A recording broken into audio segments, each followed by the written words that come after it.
तो अमेरिका ने भारत के खिलाफ जो चाल कुछ महीने पहले चली थी, अब उल्टा उसी पर भारी पड़ती हुई नजर आ रही है, क्योंकि अब भारत की तरफ से अमेरिका से इंपोर्ट होने वाले कच्चे तेल पर पूरी तरह से रोक लगा दिया गया है, जिससे अमेरिका भारत में कच्चे तेल को नहीं भेज पा रहा है और यूनाइटेड स्टेट जो अभी तक भारत में भारी भरकम मात्रा में कच्चा तेल बेच करके मुनाफा कमा रहा था, अब उसको भारी मात्रा में नुकसान उठाना पड़ रहा है। जहां पिछले कुछ महीने पहले अमेरिका और सऊदी अरब जैसे देश मिलकर कच्चे तेल की कीमतों को बढ़ाने में लगे हुए थे, उनकी यह कोशिश उल्टा उन्हीं के ऊपर भारी पड़ चुकी है और भारत ने यूनाइटेड स्टेट से कच्चे तेल को ना इंपोर्ट करने का फैसला ले लिया है और अब वेनेजुएला के ऊपर लगाया गया सैंक्शन हट चुका है, जिससे वह भारत को सस्ते दामों में कच्चा तेल बेचने के लिए तैयार है। पूरी अपडेट क्या है इस वीडियो में समझते हैं, लेकिन वीडियो में आगे बढ़ने से पहले भारत की तरफ से लिए गए इस शानदार फैसले के लिए वीडियो को एक लाइक करके चैनल को सब्सक्राइब जरूर कीजिएगा। वैसे देखा जाए तो भारत ज्यादातर क्रूड ऑयल ओपेक और ओपेक प्लस कंट्रीज से खरीदता है, जिसमें कतर, यूएई, सऊदी अरब और अमेरिका समेत मिडिल ईस्ट के कुछ देश शामिल हैं। यहां तक कि रसिया से भी क्रूड ऑयल परचेज किया जाता था, लेकिन बीच में रसिया के ऊपर कुछ सेक्शंस लगाए जाने के कारण भारत रूस से तेल इंपोर्ट नहीं कर पा रहा था। लेकिन जब रूस और यूक्रेन के बीच युद्ध शुरू हुआ तो रूस ने भारत को सस्ते दामों में कच्चा तेल खरीदने का ऑफर दिया, क्योंकि उस समय रूस को युद्ध लड़ने के लिए काफी ज्यादा पैसों की जरूरत थी और रूस के द्वारा भारत को दिए जाने वाले इस ऑफर का फायदा हुए भारत ने भारी भरकम मात्रा में सस्ते दामों में रूस से कच्चा तेल खरीदना शुरू कर दिया। और आपको जानकर हैरानी होगी कि रूस से खरीदे गए कच्चे तेल को रिफाइंड करके भारत ने यूरोपीय देशों में डीजल और पेट्रोल को बेचना शुरू कर दिया, जिसमें भारत को काफी ज्यादा मुनाफा भी हुआ और यूरोपीय मार्केट में पांव जमाने का मौका भी भारत को मिल गया। और आपको बता दें कि पिछले साल 2023 में हमने लगभग 49.6 मिलियन टन कच्चे तेल का आयात किया,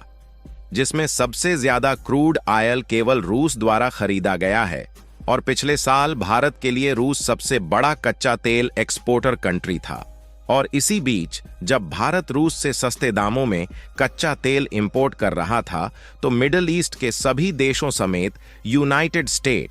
सऊदी अरब और यूएई जैसे देश मिलकर कच्चे तेल की कीमतों को बढ़ाने में लगे हुए थे और यूनाइटेड स्टेट चाहता था कि भारत जो सस्ते दामों कच्चा तेल इंपोर्ट कर रहा है उसकी कीमत बढ़ाई जा सके, जिसके लिए इन कंट्रीज ने कच्चे तेल के प्रोडक्शन को कम करने का फैसला लिया, जिसके बाद सऊदी अरब और यूनाइटेड स्टेट ने मिलकर कच्चे तेल को कम मात्रा में प्रोड्यूस किया। लेकिन फिर भी कच्चे तेल की कीमतों को कंट्रोल नहीं कर पाए और कच्चे तेल की कीमतें बढ़ने की बजाय और भी ज्यादा कम हो गई, क्योंकि रूस ऑलरेडी भारत को सस्ते दामों में कच्चा तेल बेच रहा था और उसके बाद सऊदी अरब और यूएई ने भी अपने कच्चे तेल के प्रोडक्शन को दोबारा से बढ़ाना शुरू कर दिया। यहां तक कि वेनेजुएला और ईरान जैसे देशों के ऊपर से सैंक्शंस हट जाने के कारण यह देश भी दोबारा से कच्चे तेल के मार्केट में उतर रहे हैं और यह देश पहले भी भारत को सस्ते दामों में क्रूड ऑयल का एक्सपोर्ट करता था, लेकिन अमेरिका के द्वारा प्रतिबंध लगाए जाने के कारण अभी तक यह देश भारत को कच्चा तेल नहीं बेच पा रहा था। और अब देखा जाए तो अमेरिका ने जो चाल चली थी वह उल्टा उसी के ऊपर भारी पड़ चुकी है, क्योंकि यूनाइटेड स्टेट के द्वारा भारत में क्रूड ऑयल के इंपोर्ट को पूरी तरह से बंद कर दिया गया है।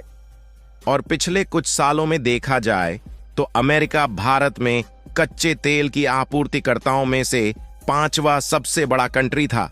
जहां पिछले साल 2023 में 2,05,000 बैरल प्रतिदिन के हिसाब से कच्चा तेल खरीदा गया है। और भारत में अमेरिका से कच्चे तेल के इंपोर्ट को बंद करने के बाद अमेरिका को कितनी दिक्कतों का सामना करना पड़ेगा, इसका अंदाजा आप लोग भली भांति लगा सकते हैं। और भारत ने अमेरिका के साथ जो किया है उसको अमेरिका सदियों तक याद रखेगा, क्योंकि ऐसा पहली बार हुआ है जब किसी देश ने अमेरिका से कच्चे तेल को खरीदने पर रोक लगाया हो। वैसे देखा जाए तो भारत की तरफ से भी डायरेक्टली कच्चे तेल के इंपोर्ट पर रोक नहीं लगाया गया है। इसके लिए लाल सागर में हुती विद्रोहियों के अटैक का कारण बताया जा रहा है। जिसके साथ साथ अमेरिका से क्रूड ऑयल इंपोर्ट करने की बजाय बेस्ट एशियन कंट्रीज से किया जा रहा है। और पिछले 1-1.5 महीने में रेड सी क्राइसिस की वजह से रसिया और अमेरिका से आने वाले शिप के रूट डिस्टर्ब हो चुके हैं,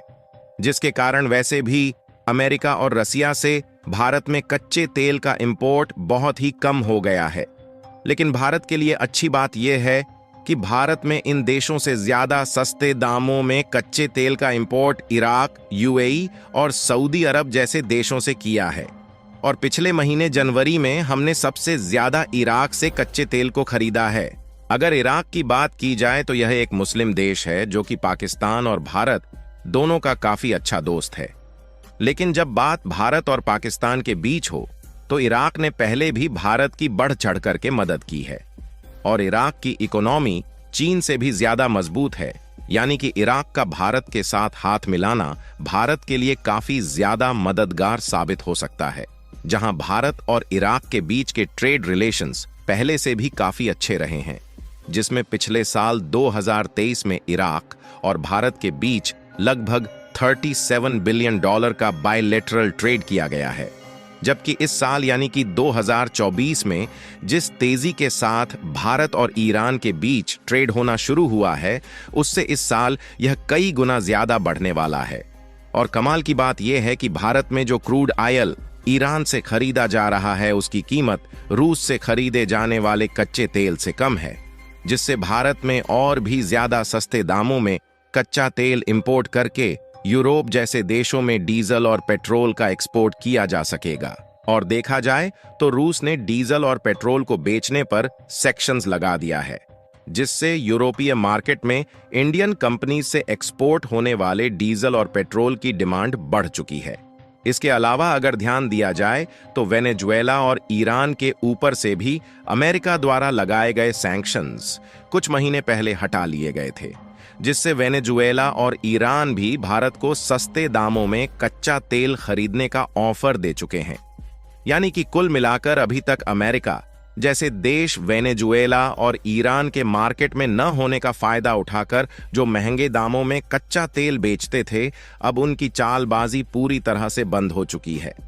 यही नहीं, इसके अलावा कुछ दिन पहले रेड सी क्राइसिस की वजह रसिया से खरीदे जाने वाले कच्चे तेल पर भी रोक लगा दिया गया था। और नेचुरल गैस को देखा जाए तो नेचुरल गैस के लिए भी कतर भारत को ऑफर दे चुका है, जिसमें भारत की एक कंपनी द्वारा $78 मिलियन की डील फाइनल की गई है, जहां 20 सालों तक कतर भारत में नेचुरल गैस एक्सपोर्ट करेगा। यानी कि कुल मिलाकर भारत को नेचुरल गैस और कच्चे तेल के इंपोर्ट के लिए पहले से कम कास्ट चुकानी पड़ेगी, जिससे इंडियन मार्केट में डीजल और पेट्रोल के साथ साथ एलपीजी के दाम कम हो सकेंगे।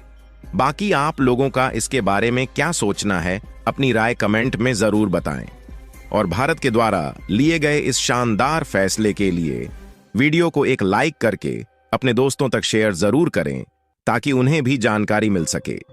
साथ ही इसी तरह और भी जानकारी से जुड़ी वीडियो देखने के लिए चैनल को सब्सक्राइब करके बेल नोटिफिकेशन को ऑल पर जरूर सेलेक्ट करें। जय श्री राम।